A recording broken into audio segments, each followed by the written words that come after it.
ભાવનગરના કેમોલ હોટલ ઈ ક્લાસિકો ગોપાલ રેસ્ટોરન્ટમાં અગ્નિશામકના સાધન ન હોવાથી સીલ કરાયા।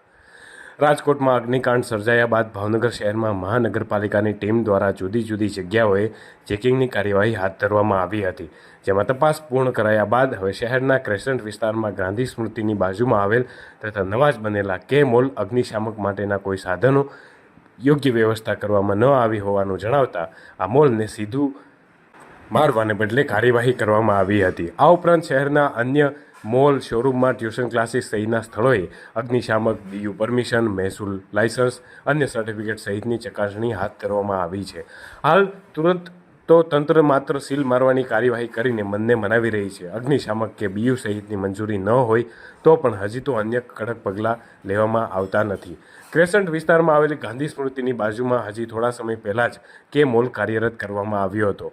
ફાયર વિભાગની તપાસની ટીમે ચકાસણી હાથ ધરતા આ કે મોલમાં ફાયરના સાધનો કે ફાયરની એનઓસી પણ ન હતી, આથી મોલને સીલ કરવામાં આવ્યો હતો।